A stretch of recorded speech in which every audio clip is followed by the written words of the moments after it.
ప్రేమగల మా ప్రియపరులకు తండ్రి, జీవాధిపతి, కృపగల మీ పాదాల సమీపానికి, దయగలిగిన మీ సన్నిధానానికి మరోసారి ఈ పునరుద్ధాన దినాన్న మీ ప్రియకుమారుడు మా రక్షకుడు అయిన యేసుక్రీస్తు ప్రభువు వారి పరిశుద్ధ నామంలో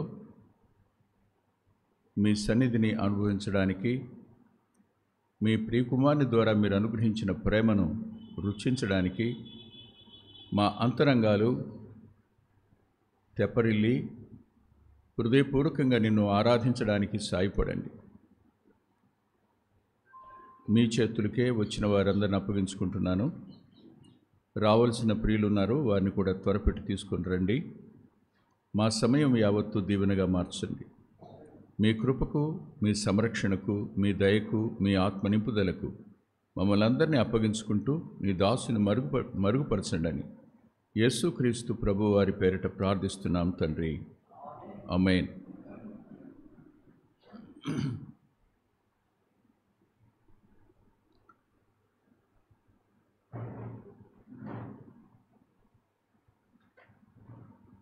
ప్రతి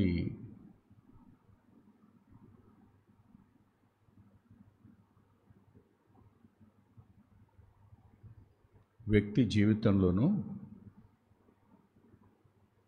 తప్పనిసరిగా కొన్ని అనుభవాలు వస్తాయి. వాటి గుండా మనమంతా ప్రయాణం చేయాల్సిందే.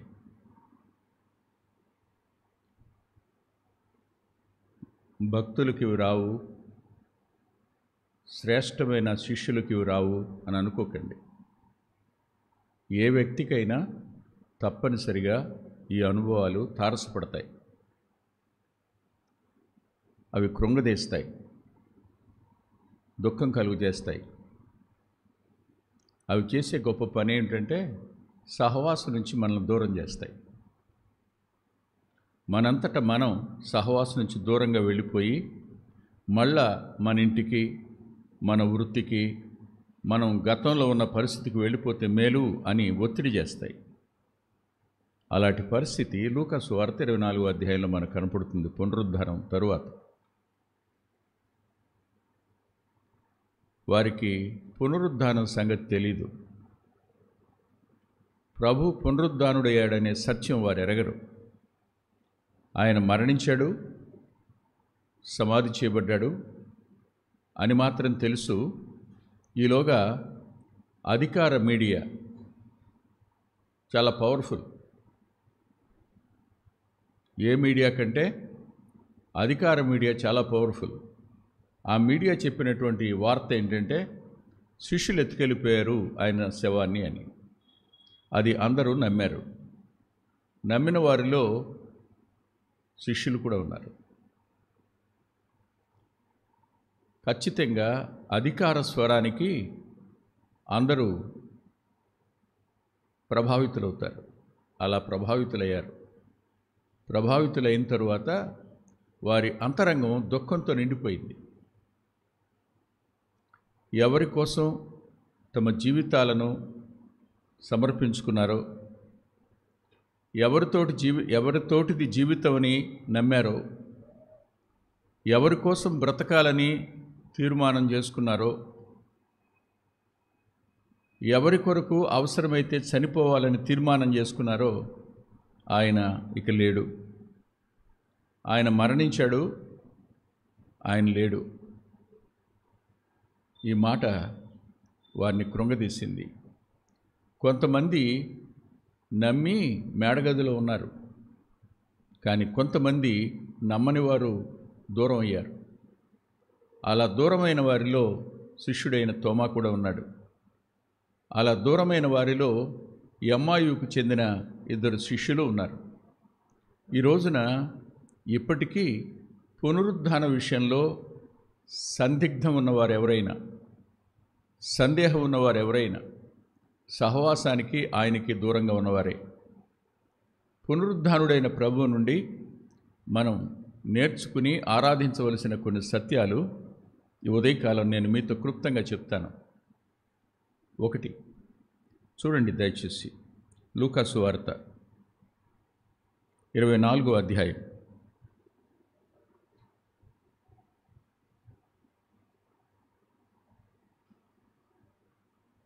ఇప్పటికి 3 సార్లు లేచాను. 15వ వచనం. వారు సంభాషించుచు ఆలోచించుకొంచుండగా యేసు తానే దగ్గరికి వచ్చి వారితో కూడా నడిచెను. ఆయన పునరుద్ధానుడైంది ఎందుకు? సదాకాలం నీతో ఉండడానికి. ఆయన ఏమని ఆరాధించాలి? నేను నిరాశలో ఉన్నా, నేను నిస్పృహలో ఉన్నా, నేను దుఃఖంలో ఉన్నా, నేను కృంగి ఉన్నా, నేను బయలుదేరి ఎమ్మాయుకే వెళ్ళిపోతున్నా, నాతో నడిచేటువంటి వాడివి నువ్వు, నన్ను విడువని దేవుడవు నీవు. యెహెజ్కేలు గ్రంథం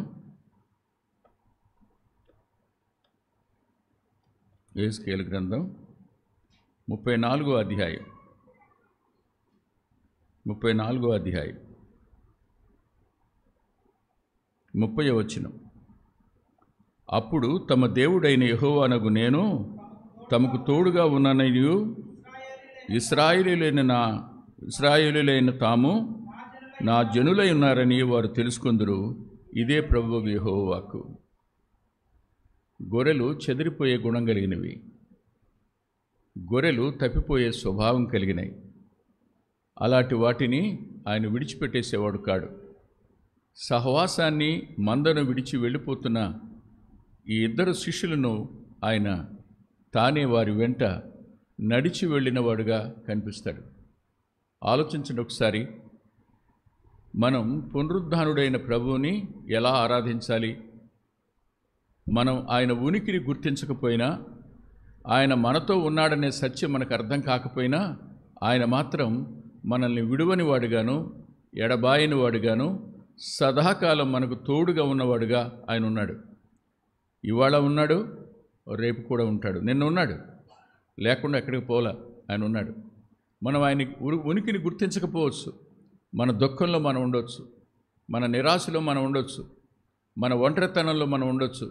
నాకెవరూ లేరు, నన్ను ఎవరూ పట్టించుకోరు, నా కోసం ఎవరు సాయం చేయరు, ఇలాంటి ఆలోచనలో మనం సతమతమవుతూ ఉండొచ్చు. కానీ మన ప్రయాణంలో మనతో కూడా తనంతట తానుగా వచ్చి నడుస్తున్నటువంటి వాడుగా ఆయన ఉంటాడు ఎప్పుడైనా.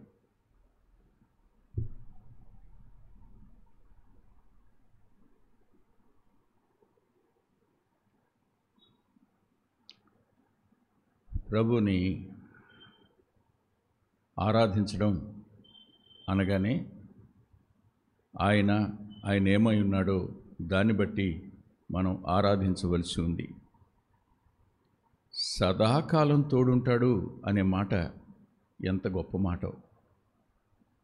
అమ్మ మనతో సదాకాలం ఉండలేదు, నాన్న మనతో సదాకాలం ఉండలేడు, అన్న ఎల్లప్పుడూ మనతో ఉండలేడు. కానీ ఎప్పుడైనా ఎక్కడైనా మనతో కూడా ఉండేవాడు, ఉండగలవాడు, ఉండువాడు ఆయన ఒక్కడే, ఇంకెవరు ఉండరు. ప్రతి వ్యక్తి మరో వ్యక్తి సహవాసాన్ని కోరుకుంటాడు, కానీ వారిద్దరూ కలిసి ఉండడం సాధ్యం కాకపోవచ్చు. కానీ ఆయనతో మాత్రం ఎల్లప్పుడూ కలిసి ఉండే అవకాశం పునరుద్ధానం వల్ల మనకు లభించింది. నాయనా, నువ్వు పునరుద్ధానుడివయ్యా, సదాకాలం నాకు తోడుగా ఉన్నవాడు, సదాకాలం తోడుగా ఉంటానని చెప్పావు. అలాగే ఎమ్మాయిలో వారితో కూడా నడిచావు. నేటి నా అనుభవం అదే దుఃఖంలో ఉన్నాను నేను, అదే నిరాశలో ఉన్నాను నేను. నీవు వారికి తోడుగా ఉన్న దేవుడివి, నాకు కూడా తోడుగా ఉన్నావు అని మనం మొదటిగా ఆయన ఆరాధన చేయవచ్చు. రెండవ మాట చూద్దాం. లూకా సువార్త 24వ అధ్యాయం 25 నుంచి 27 వచనాలు. అందుకైన అవివేకులారా, ప్రవక్తలు చెప్పిన మాటలన్నిటినీ నమ్మని మందమతులారా, క్రీస్తు ఇలాగూ శ్రమపడి తన మహిమలో ప్రవేశించిన అగత్యం కాదా అని వారితో చెప్పి, మోషేయు సమస్త ప్రవక్తలను మొదలుకొని లేఖనములన్నిటిలో తను గురించిన వచనముల భావము వారికి తెలిపెను. ఒక మాట, ఆయన ఎవరు అంటే పునరుద్ధానుడుగా తిరిగి లేచినవాడు, నిరాశలో నిరీక్షణ కలుగు చేసే దేవుడు. ఆయన నిరాశలో నిరీక్షణ కలుగు చేసే దేవుడు. ఆయన వారికి లేఖనాల గురించి చెప్పాడట. నిజానికి ఈ ఇద్దరు ఎంత భాగ్యవంతులో, చాలా భాగ్యవంతులు వీళ్ళు. ఎందుకు భాగ్యవంతులు అంటున్నానంటే, మనకు ఎవరైనా ఒక సేవకుడో ఓ బోధకుడో ఆత్మ ద్వారా బోధిస్తే మనం నేర్చుకుంటాం. కానీ వీరికున్న భాగ్యం ఏమిటంటే, లేఖనాలలో ఆయన గురించి చెప్పబడిన ప్రతి మాట, జననం మొదలుకొని పునరుద్ధానం వరకు ఉన్న మాటలన్నీ ఆయనే వాళ్ళకి చెప్పి తన గురించిన సంగతులు. అందుకనే ఒక అద్భుతమైన పదం ఉంది, థింగ్స్ కన్సర్నింగ్ హిమ్సెల్ఫ్ అనే పదం. థింగ్స్ కన్సర్నింగ్ హిమ్సెల్ఫ్, తనను గురించిన సంగతులు ఆయనే చెప్పడం. వీళ్ళిద్దరికీ ఈ భాగ్యం దక్కింది. అంటే నిరాశలో ఉన్న నీ వద్దకు ఏం తెస్తాడు ఆయన? లేఖనాన్ని తీసుకుని వస్తాడు. నీ ముందు లేఖనాన్ని ఉంచుతాడు. ఉంచి, ఎందుకు మీరు అపోహపడతారు, ఎందుకు మీరు అపార్థం చేసుకుంటారు, ఎందుకు మీరు అనుమానిస్తారు అని లేఖనాలను ఆయనే వారి ముందుకు తీసుకొని రావడం, నిరాశలో నిరీక్షణ కలుగు చేసే దేవుడు ఆయన. పునరుద్ధానుడైంది ఎందుకు అంటే, మన నిరాశలన్నింటిలో నిరీక్షణ కలిగించేవాడుగా ఉండడానికి. ఒకసారి చూడండి, కొలసీ పత్రిక 1వ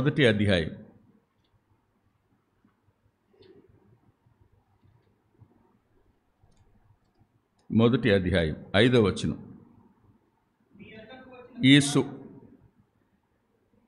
మీ యొద్దకు వచ్చిన సువార్త సత్యమును గురించిన బోధ వలన ఆ నిరీక్షణను గురించి, అది మాట. ఆ సువార్త, ఇప్పుడు ఆయన చెప్పింది ఏంటి చెప్పండి? ఇదంతా సువార్తే.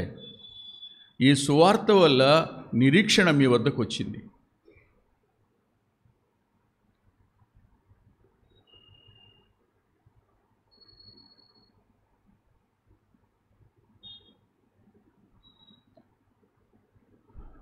నేను సేవలో జరిగిన కొన్ని సంఘటనలను మర్చిపోలేను. అందులో పామరులో చెప్పాను గతంలో, వెంకమ్మ గారు, ఆమె పేరు బొమ్మారెడ్డి వెంకమ్మ.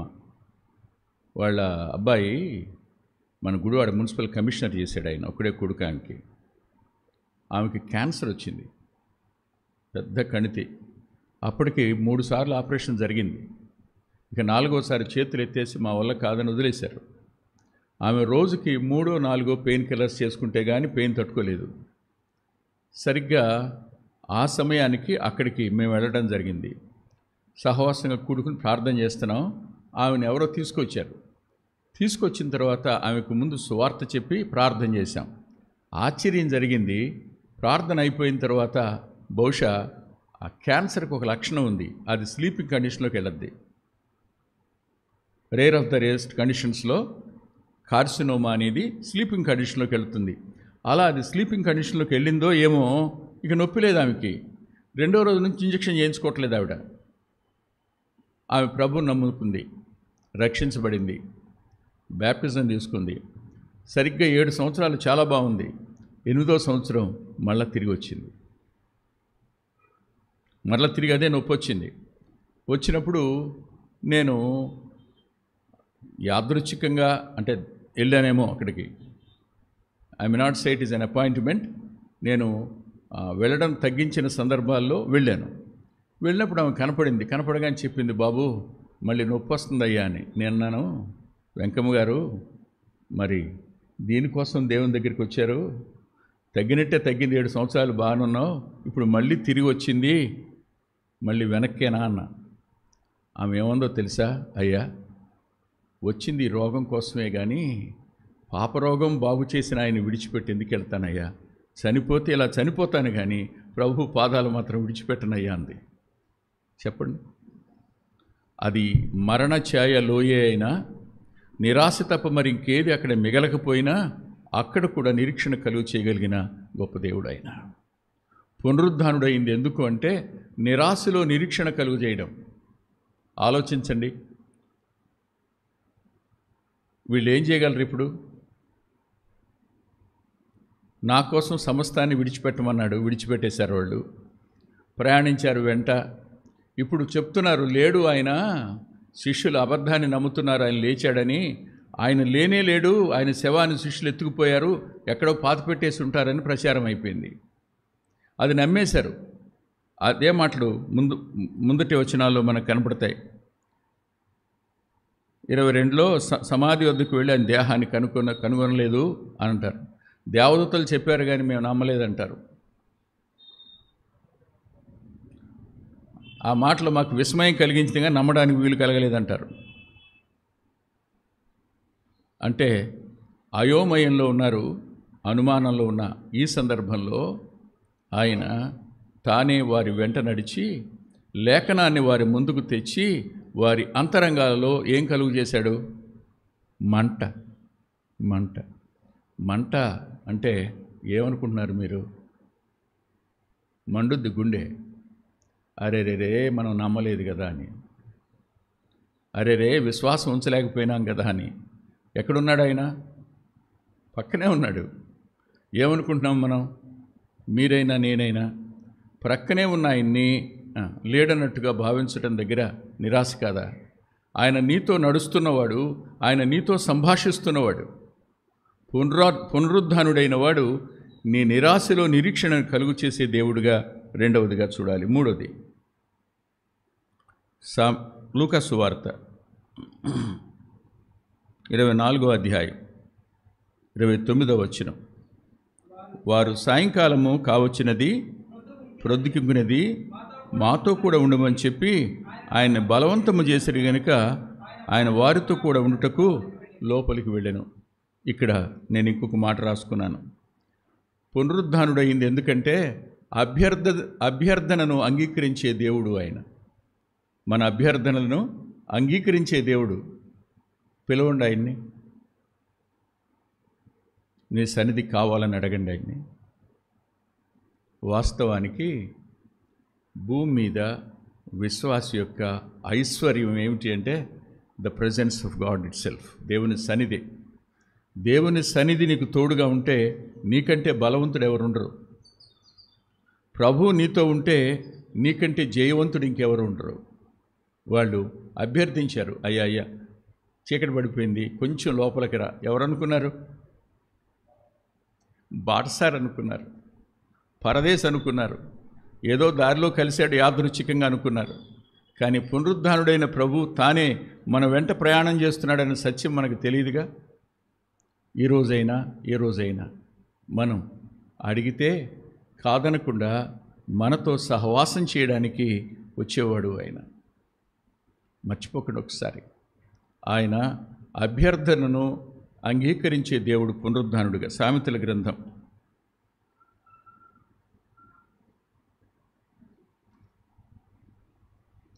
15వ అధ్యాయం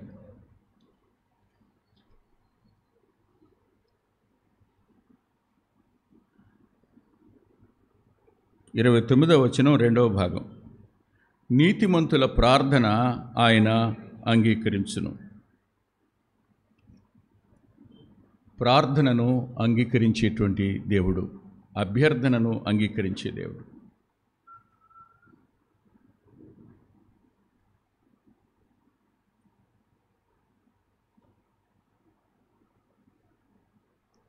చాలాసార్లు జీవితంలో క్లిష్టమైన పరిస్థితులు గుండా ప్రయాణం చేసేటప్పుడు తెలియని ఒంటరితనం వచ్చేస్తుంది. విచిత్రం, కలిసే నడుస్తున్నారు వీళ్ళిద్దరూ కదా, కానీ కలిసి ఉన్నారా? ఒకరిని బట్టి ఒకరికి ఏమైనా ధైర్యం కలిగిందా? ఇద్దరు కదా ప్రయాణిస్తుంది. ఇద్దరు ప్రయాణిస్తున్నప్పుడు సహజంగా ఏముండాలి? తనున్నాడని తిను, ఇతనున్నాడని అతను. ఇద్దరిలో ఏం రావాలి? ధైర్యం రావాలి. కానీ వాళ్ళ కండిషన్ ఏమిటో తెలుసా? వారు ఆలోచించుకొనుచు మాట్లాడుచుండగా, అది లేఖనం. ఆలోచించుకొనుచు మాట్లాడుచుండగా అంటే ఎవరిలో వాళ్ళే ఉన్నారు, ఎవరిలో వాళ్ళే ఉన్నారు. అతను అడిగితే ఏమన్నావు అన్నాడనమాట. ఫలానా అంటే ఆహా అదా, ఆలోచించుకుని కానీ జవాబు చెప్పలేని పరిస్థితి. సహజంగా ఆలోచించుకుని జవాబు చెప్పాలి అంటే మనం ఎక్కడున్నట్టు? ఇది ఆబ్సెంట్, ఇది ప్రజెంట్ అంతే. మాస్టారు పాఠంలో అనేవాడు, క్లాస్ చెప్తాను, ఎరా ముందు కూర్చున్నావు కానీ మైండ్ ఆబ్సెంట్ బాడీ ప్రజెంట్ ఎరా నువ్వు అనేవాడు. సేమ్ అదే కండిషన్ మనకు ఉంటుంది, అనుమానం ఏం లేదు. అలాంటప్పుడు అద్భుతంగా బైబిల్ తిరగేయగానే భలే మాట కనపడుతుంది. ఏమని? నా కనులు నీవు తల్లి గర్భంలో పుట్టక మునిపే నిన్ను చూచెను అనే ఆ వచ్చిన మన ముందుకు రాగానే ఒక్కసారిగా ఏమైపోతాం చెప్పండి? అయ్యయ్యో, నాకిప్పుడు 67 కదా, అమ్మ కడుపులో నేను ఉండగానే నన్ను చూసినవాడు ఇప్పుడు చూస్తున్నాడు కదా, వదిలిపెట్టేశాడా? వదిలిపెట్టలేదు కదా. ఏమనిపిస్తుంది చెప్పండి? అయ్యో అనే బాధ, నొప్పి, మంట కలుగుతాయి. ఆయన ఉన్నాడు అంటే he is real, his presence is real. ఆయన వారితో కూడా లోపలికి వెళ్ళాడు.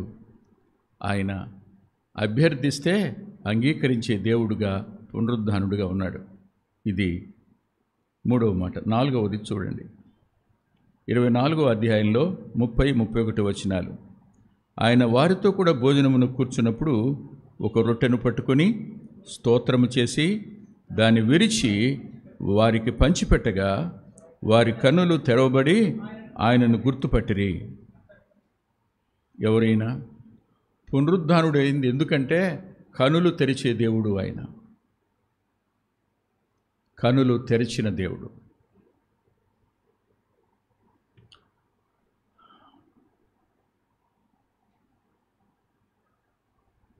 మనం పునరుద్ధాన ప్రత్యక్షతల గురించి మాట్లాడుకున్నాం కదా, అందులో ప్రభువుని గుర్తుపట్టని సందర్భాలు ఉన్నాయి.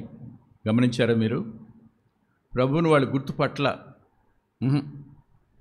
ఆ సందర్భాలను ఒకసారి గుర్తు చేసుకోండి. ఈ సందర్భంలో కూడా గుర్తుపట్టలేదు. కానీ కట్టకడపట వాళ్ళకి ఏమర్థమైంది?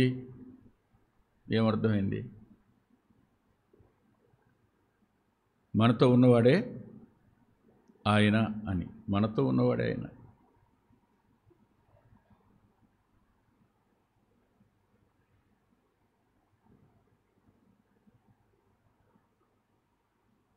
నాకు ఒక బ్యాంక్ మేనేజర్ గారు తెలుసు. ఆయన పేరు రాజు గారు. ఆయన ఒకప్పుడు బాగా బూజం డ్రింకర్ అన్నమాట, మామూలుగా తాగటం కాదు.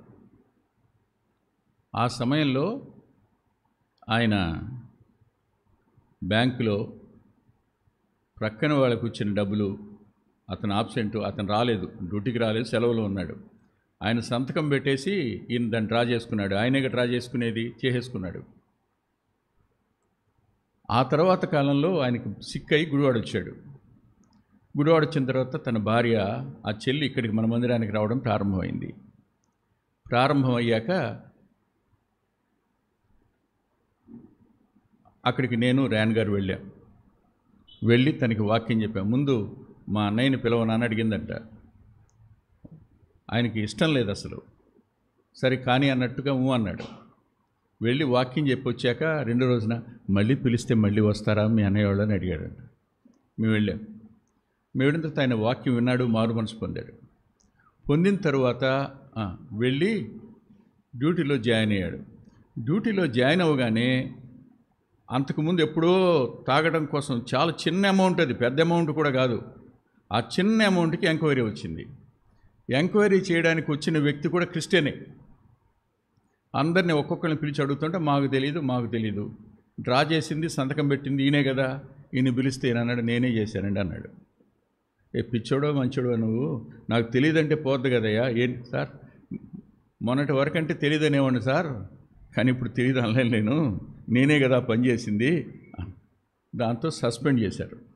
సస్పెండ్ చేయడమే కాదు, నిన్ను ఎందుకు ఊస్టింగ్ చేయకూడదని మేము వచ్చారు.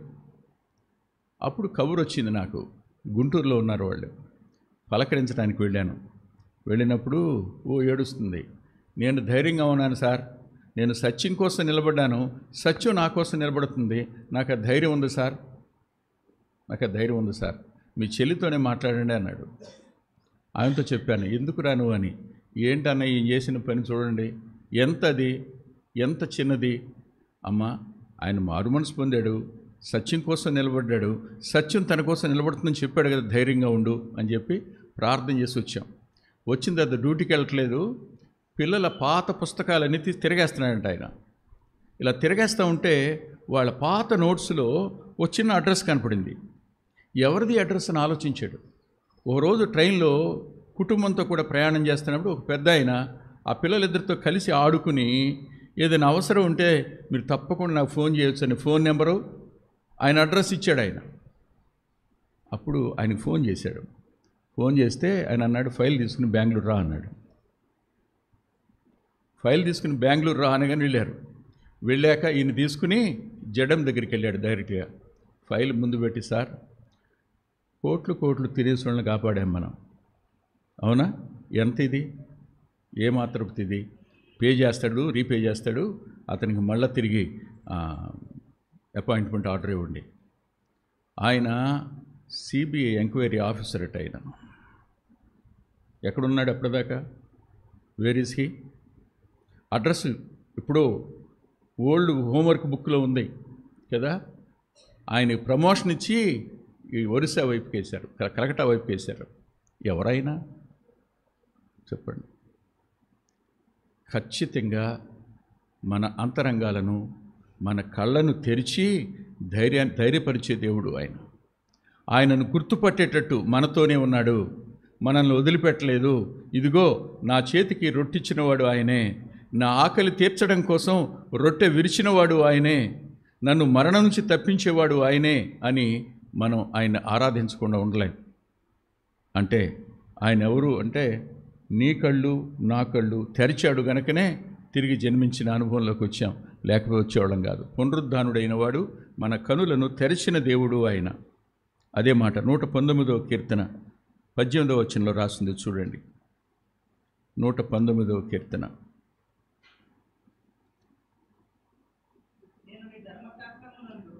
నేను నీ ధర్మశాస్త్రమందు ఆశ్చర్యమైన సంగతులను చూచినట్లు నేనంటాను.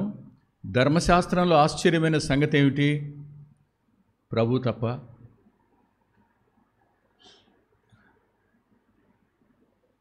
ఒక మాట, బ్రతుకు బండిలోకి యేసు అనే పుస్తకం రాస్తున్నప్పుడు పాలన్న ఒక ఆయన గురించి చెప్పాడు.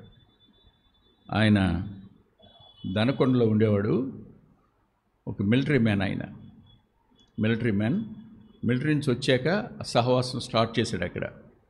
ఆయన పెద్దగా చదువుకున్నవాడు కాడు, మిలిటరీలో కూడా చాలా చిన్న పోస్టే చేశాడు ఆయన. కానీ ఆయన అనేవాడంట, మీరు నన్ను అడిగితే బైబిల్లో ప్రతి అధ్యాయంలో ప్రతి వచనంలో నేను ప్రభువుని చూపిస్తాననేవాడంట. ప్రతి అధ్యాయంలో ప్రతి వచనంలోనూ నేను ప్రభువుని చూపిస్తాననేవాడంట. ఆయనకి ఆ ధైర్యం. ధర్మశాస్త్రంలో ఆశ్చర్యకరమైన సంగతులు చూడడం కాదు, ఆశ్చర్యకరుడైన నిన్ను చూసినట్టు నా కళ్ళు తెరువయ్యా. I wanted to see you in the scriptures lord, please open my eyes. నా కళ్ళు తెరు. వాక్యంలో ఆయన కనపడుతున్నంతకాలం వెంకటరత్నం ధైర్యంగానే ఉంటాడు. వాక్యంలో ఆయన స్వరం వినపడుతున్నంతకాలం నువ్వైనా నేనైనా ధైర్యంగా బలంగా ఉండగలుగుతాం, లేకపోతే సాధ్యం కాదు. నేనేమేం చెప్పాను చెప్పండి? పునరుద్ధానుడిగా సదాకాలం తోడుండే దేవుడు, పునరుద్ధానుడిగా నిరాశలో నిరీక్షణ కలుగజేసే దేవుడు, పునరుద్ధానుడిగా మన అభ్యర్థనను అంగీకరించే దేవుడు, పునరుద్ధానుడిగా మన కనులు తెరిచే దేవుడు. 5వదిగా చూడండి, 24వ అధ్యాయం 33వ వచనం. ఆ గడియలోనే వారు లేచి యెరూషలేమునకు తిరిగి వెళ్ళగా, మరల తిరిగి అక్కడ రాసుకున్నా నేను, మందలో మనల్ని తిరిగి చేర్చిన దేవుడు ఆయన. మందలో మరల తిరిగి చేర్చిన, సహవాసంలో మరల తిరిగి చేర్చిన దేవుడు ఆయన. సహవాసానికి దూరం అయిపోవడం అనేది ప్రమాదకరమైన సంగతి. సహవాసం యొక్క విలువ ఇప్పుడు అర్థం కాదు. సహవాసం యొక్క విలువ కొంతకాలం తర్వాత అర్థమవుతుంది. మీరు ఒక మాట వినండి. ఈ రోజున మన మధ్య వాక్యం చెప్పేవారు ఉన్నారు.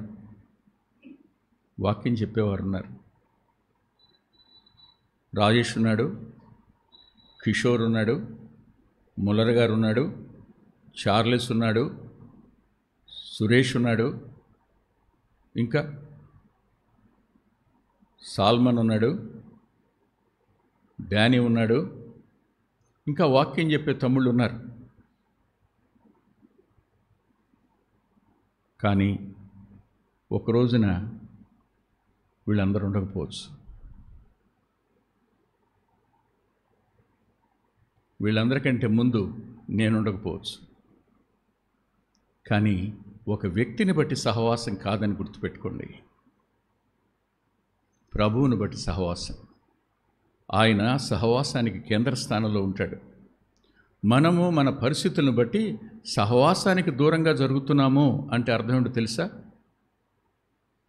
జీవం నుండి, నిరీక్షణ నుండి,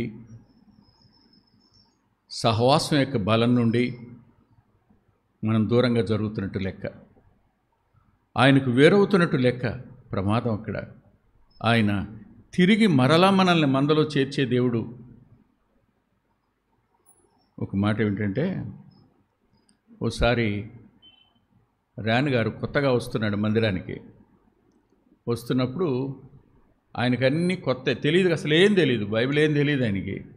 ఆయన ఒక కుర్రాడిని అడిగాడు, పొడుగ్గా ఉంటాడు ఆ కుర్రాడు. అయ్యా, బాప్తీసం నీళ్ళలో ఎందుకు ఇస్తారో చెప్పు అని అడిగాడు. బాప్తీసం నీళ్ళలో ఎందుకు ఇస్తారో చెప్పు అన్నాడు. అతను సర్కాస్టిక్గా మాట్లాడే అలవాటు ఉంది. నూనెలో ఇవ్వలేం కాబట్టి అన్నాడు. నూనెలో ఇవ్వలేం కాబట్టి అన్నాడు. ఆయన అన్నాడు, అనుకున్నాడు, అంటే నాలాటోడిని నేను వచ్చి అడుగుతుంటే నేను ఒక బ్రాహ్మణ్ణని, నాకేమీ తెలియదని, నేను రావటం వీళ్ళకి ఇష్టం లేక నన్ను గాయపరచడం కోసం ఇలా చెప్పారు కదని మానేశాడు. ఆయన సహవాసం రాదు, మానేశాడు. ఆదివారం తీసుకుని బైబిల్ చదువుతున్నాడు. బైబిల్ చదువుతుంటే అక్కడ రాసిన మాటలు ఏమిటంటే, యాకోబు, నీవు నా మాట విందువని నేను అనుకుంటేనే కదా, నీకు ముందు ఉన్నటువంటి ఉపదేశకులను మరలా నీకు నియమింతును, నీకున్నటువంటి ఉపదేశకులను మరలా నేను నియమింతును అన్నప్పుడు ఆయనకి ఎవరున్నా నాకు వాక్యం చెప్పేవాడు, ఆ సహవాసమే కదా అని ప్రభువా క్షమించని తిరిగి వచ్చాడు. 2 నెలల తర్వాత వచ్చేసి ముందు మోకరించున్నాడు. నేనేం మోకరించి కళ్ళు తెరిచాడు, ముందున్నాడు. నవ్వితి గవ్వ వచ్చి, అన్నయ్య నేను మానేశాను కానీ ప్రభు నన్ను ఈ వచనం ద్వారా మాట్లాడి మళ్ళీ తిరిగి తీసుకొచ్చాడు అన్నయ్య. నీకు మొదట ఉన్నటువంటి బోధకులను మరలా నియమించుననే మాట. అంటే సహవాసానికి తిరిగి చేర్చేవాడు. ఆ తర్వాత నుంచి 26 సంవత్సరాలు నమ్మకంగా ఉన్నాడు నాతో పాటే. ఆలోచించిన ఒకసారి, మనలను ఆయన తప్పిపోయే పరిస్థితుల్లో తిరిగి సమకూర్చే దేవుడుగా ఆయన ఉన్నాడు. ఆయన మనం ఆరాధించాలి. దీనికి మరో వచనాన్ని చూపిస్తాను. పేతురు రాసిన మొదటి పత్రిక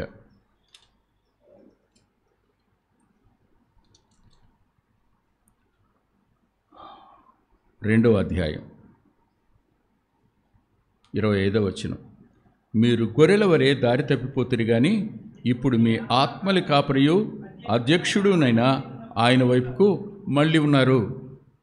ఆయన తానే మనలను అధ్యక్షుడుగా, కాపరిగా మనల్ని దారి తప్పిపోయిన వారిని మరలా తీసుకుని వచ్చి తన వైపునకు ఆకర్షించి తెచ్చినవాడుగా ఆయన కనపరుస్తాడు, పునరుద్ధానుడుగా. ఆఖరి మాట లూకా సువార్త 24వ అధ్యాయం.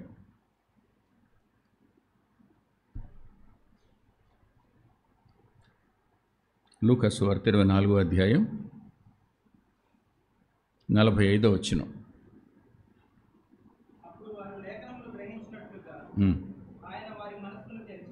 ఆలోచించండి.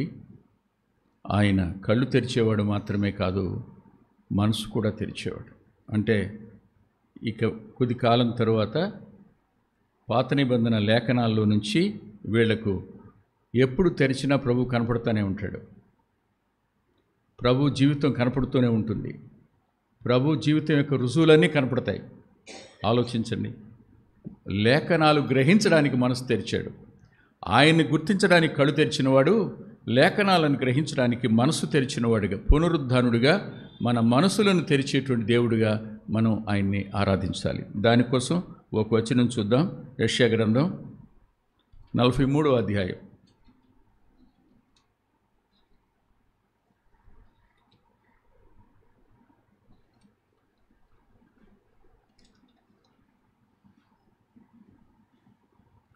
వచనం.